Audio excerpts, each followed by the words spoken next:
Halo semua, selamat datang di Jurnal Kriminal bersama saya Atika Walo. Mari bersiap membedah lembaran fakta tentang sisi tergelap manusia yang kerap tertutup fatamorgana.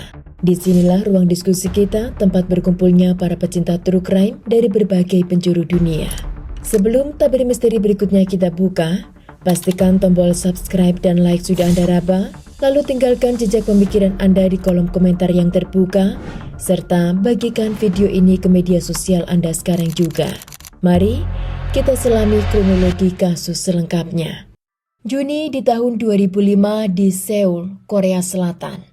Awal musim panas yang seharusnya hangat dan tenang, mendadak berubah menjadi mimpi buruk yang paling mengerikan. Di lingkungan Honggyundong, tepat di bawah kaki gunung Bukhansan yang megah, terdapat sebuah jalur setapak yang menjadi favorit warga lokal untuk mendaki. Hari itu pada tanggal 26 Juni di tahun 2005, langit begitu cerah. Sejak pagi ratusan warga silih berganti menikmati kesegaran alam di sana. Sore hari pada pukul 16, seorang wanita bernama Kim memutuskan untuk berjalan santai menuju kaki gunung. Ini bukan kali pertama baginya. Hampir setiap akhir pekan, ia menghabiskan waktunya di sana, mencari ketenangan di balik asrinya hutan Bukhansan. Namun hari itu ada yang berbeda. Matahari mulai turun, jalur pendakian berlahan sepi, dan keheningan mulai merayap. Di tengah kesunyian itu, sebuah suara mendadak membelah udara. Itu adalah suara jeritan. Jeritan keputusasaan yang begitu melengking, syarat akan rasa sakit yang teramat sangat. Suara itu menggema dari kejauhan, terputus secara brutal, lalu terdengar kembali. Kim terpaku. Ia menoleh ke sekeliling, mencoba mencari sumber suara, namun hutan mendadak kembali sunyi senyap. Beberapa menit kemudian, tiba-tiba jeritan itu kembali terdengar. Kali ini jauh lebih keras, lebih jelas, dan juga jauh lebih mengerikan. Itu adalah longlongan seorang wanita yang sedang bertaruh nyawa di ujung maut. Panik menjalar ke sekujur tubuh Kim, mengira ada pendaki yang jatuh atau sedang terluka parah. Ia pun nekat keluar dari jalur aman. Kim berlari menerobos rimbunan pohon, masuk semakin dalam ke jantung hutan yang gelap dan sunyi demi menolong korban. Namun bukan korban terluka yang ia temukan, melainkan sosok pria yang berperilaku aneh. Di balik semak-semak yang tinggi, jarak sekitar 10 meter di bawahnya, Kim melihat seorang pria sedang berjongkok. Pria itu tampak sangat sibuk, bergerak dengan gelisah, mengais-ngais di daunan kering untuk menutupi sesuatu di atas tanah. Kim menahan napas. Ia memilih bersembunyi dan mengawasi dalam diam. Sesaat kemudian, pria itu berdiri. Detik itulah yang membuat darah Kim mendidih karena ngeri. Kedua tangan pria itu berlumuran cairan kental berwarna merah pekat, darah segar. Di jemarinya yang bersimbah darah, ia sedang menggenggam sesuatu yang mengerikan, usus dan organ dalam manusia. Kim tahu persis, ukuran dan bentuk itu bukan milik hewan. Namun, ia belum bisa melihat apa yang ada di atas tanah, karena objek tersebut sudah tertimbun dedaunan kering. Dengan tangan gemetar dan napas memburu, Kim segera merogoh ponselnya. Sambil bersembunyi di balik pohon, ia menghubungi polisi, membisikkan lokasi dan pemandangan luar biasa mengerikan yang sedang terjadi di depan matanya. Sambil menunggu bantuan, Kim terpaksa terus menyaksikan aksi pria gila itu. Pria asing itu kini mulai memilah organ-organ di tangannya. Satu persatu, ia berjalan ke sebuah pohon pinus, lalu menggantung potongan-potongan organ tersebut di ranting-ranting pohon tersebut. Ia melakukannya dengan seksama, seolah-olah sedang mendekorasi sebuah pohon Natal dengan isi perut manusia. Sebuah pemandangan yang sangat janggal, sakit dan juga di luar nalar manusia. Sorot pria mata itu pun tampak sangat mengerikan, kosong, beringas dan juga memancarkan amarah. Tak lama kemudian, polisi tiba di tempat kejadian. Petugas langsung menyergap dan meringkus pria tersebut tanpa perlawanan. Bau alkohol yang menyengat langsung tercium dari mulut pelaku. Ia berada dalam kondisi mabuk berat. Seorang petugas melangkah mendekati tumpukan daun kering yang mencurigakan. Ketika dedaunan itu disingkap, Seketika suasana menjadi mencekam. Di sana terlihat jasad seorang wanita dalam kondisi tanpa busana, tergulung di dalam selembar tikar dan dalam kondisi yang sangat mengerikan. Rongga perut wanita itu sudah robek dan kosong melompong. Kim yang masih syok kemudian menunjuk ke arah pohon pinus di dekat mereka. Benar saja, di ranting-ranting pohon itulah organ-organ dalam milik korban bergelantungan. Jasad korban segera dievakuasi ke ruang otopsi. Hasil pemeriksaan forensik menyatakan bahwa korban tewas mengenaskan akibat kehabisan darah dari puluhan luka tusuk di sekujur tubuhnya. Meskipun tikaman-tikaman tersebut tidak mengenai organ vital, banyaknya jumlah luka membuat nyawa korban melayang seketika di lokasi kejadian. Di TKP, penyidik menemukan senjata yang digunakan oleh pelaku, sebuah gunting berukuran 21 cm. Kebrutalan pelaku tidak berhenti di sana.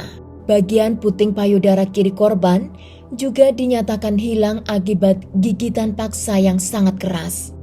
Lebih gilanya lagi, rongga perut korban yang sudah dikosongkan diisi oleh pelaku dengan benda-benda tak lazim. Sebuah botol kaca ukuran 1,8 liter, botol plastik ukuran 1,5 liter, dan beberapa buah plem, serta dompet milik korban sendiri. Dari dompet yang dijejalkan ke dalam perut itulah identitas korban akhirnya terungkap. Korban diketahui bermarga Park, seorang janda berusia 51 tahun yang berjuang membesarkan dua anaknya sendirian sejak kecil. Atas permintaan keluarga yang sangat terpukul, nama lengkap korban dirahasiakan dari publik. Lalu, siapa monster di balik pembunuhan sadis ini? Ia adalah seorang pria bermarga Kim. Di lingkungan tempat tinggalnya, Kim dikenal sebagai seorang kuli bangunan yang sangat rajin, hemat dan juga gemar menabung demi masa depan bersama kekasihnya. Di mata rekan-rekan kerjanya, Kim adalah sosok pria yang sopan, jujur dan tanpa celah. Namun, itu semua hanyalah topeng.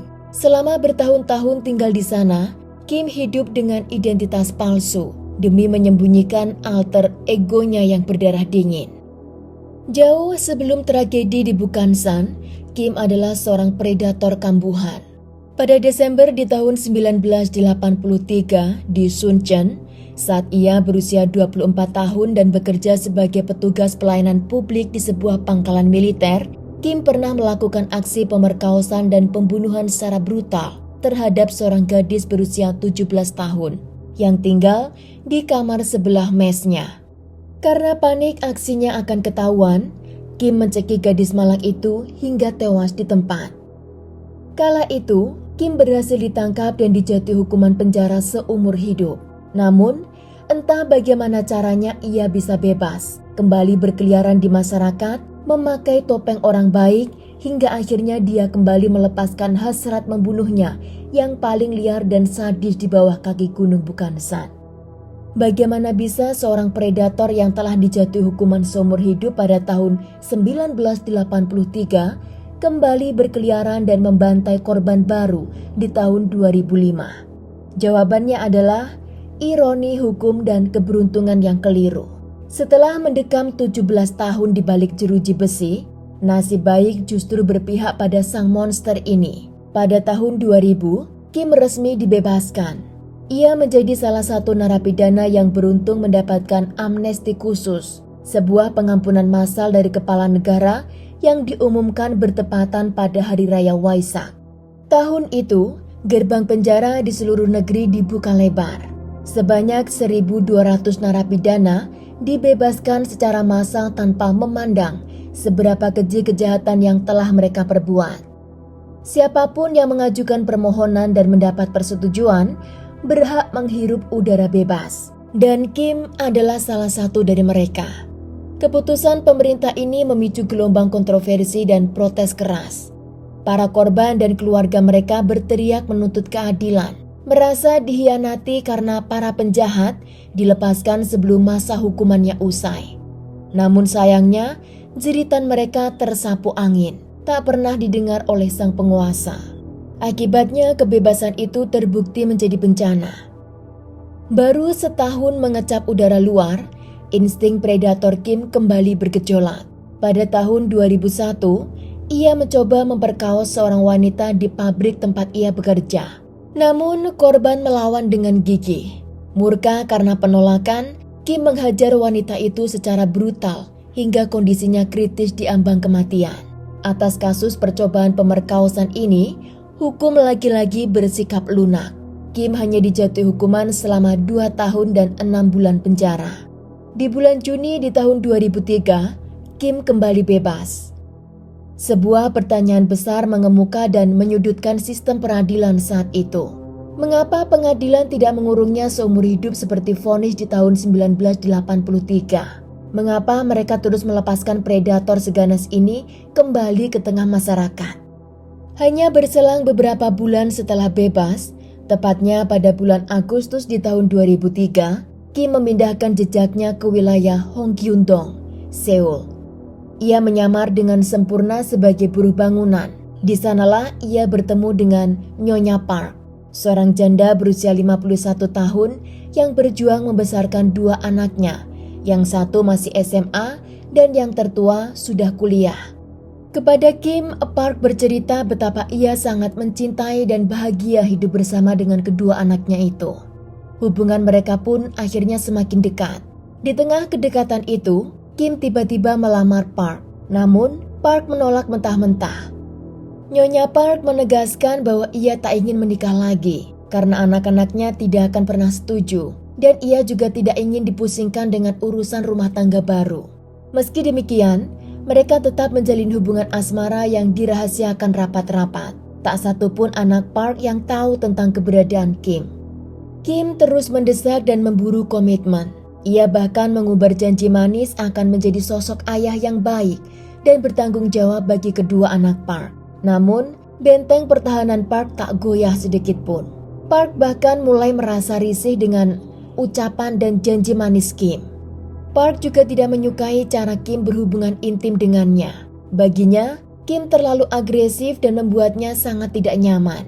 Meski dipenuhi ketidaknyamanan, Park tetap menjaga hubungan pertemanan mereka. Kadang mereka keluar untuk makan, menonton film, atau pergi mendaki gunung, hobi yang kebetulan mereka gemari bersama.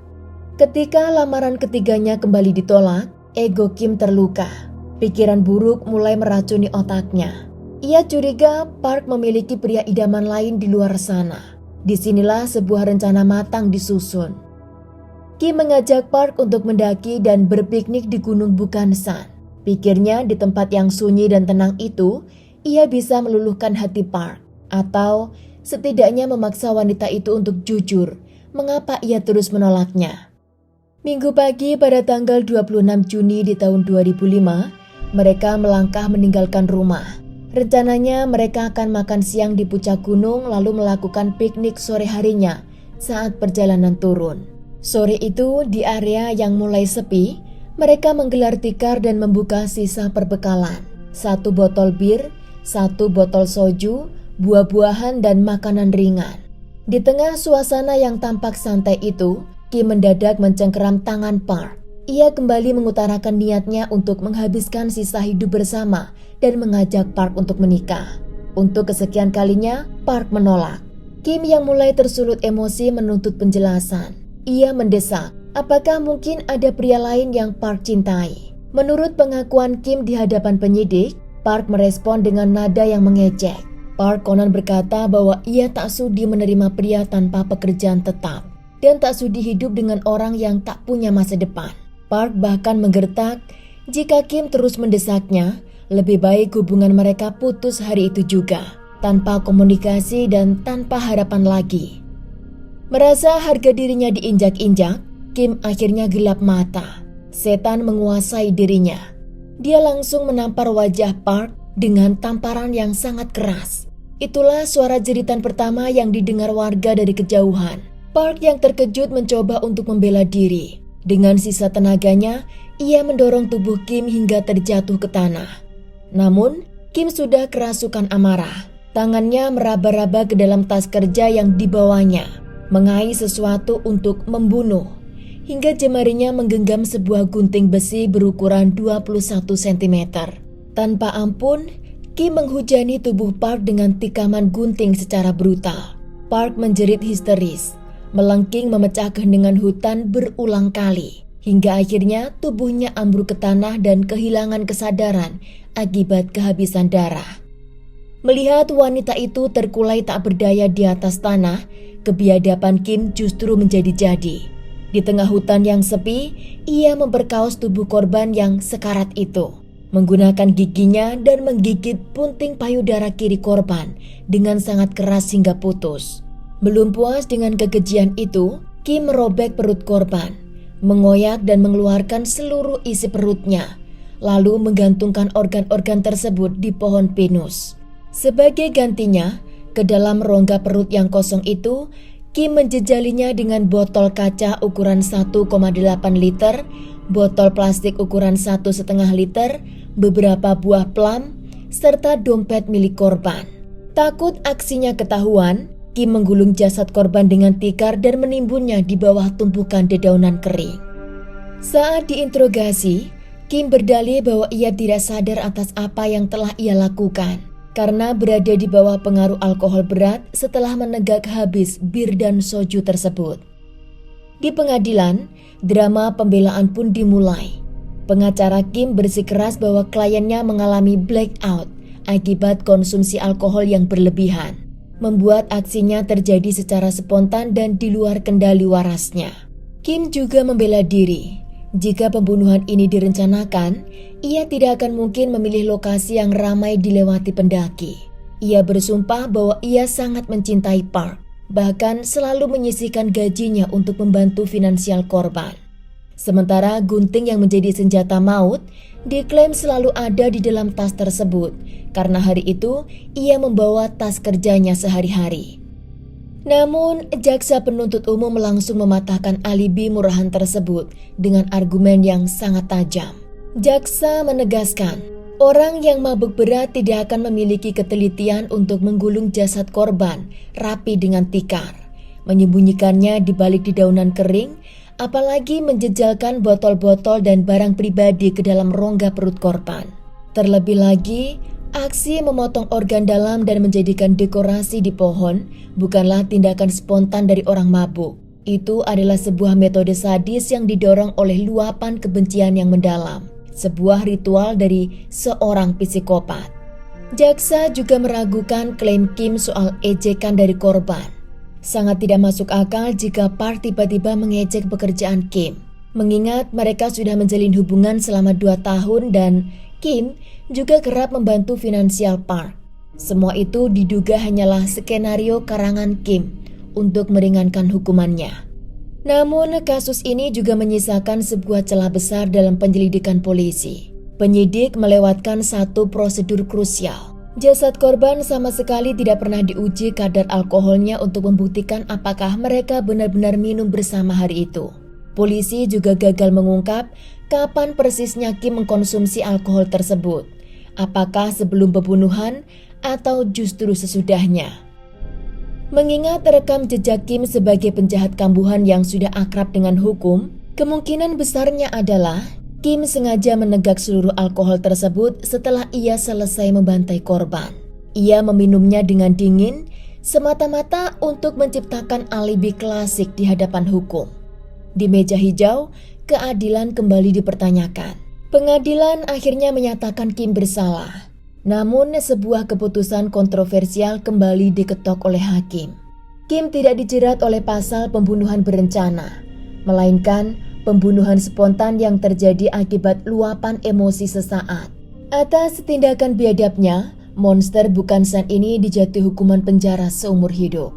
Sebuah vonis yang sekilas tampak berat, namun menyimpan celah yang sangat mengerikan. Kim diberikan hak hukum untuk mengajukan banding atau pembebasan bersyarat setelah ia menjalani masa hukuman selama 20 tahun.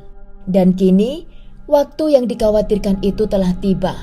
Di bulan Maret di tahun 2026, sebuah rumor hitam berhembus kencang dan membakar kecemasan publik.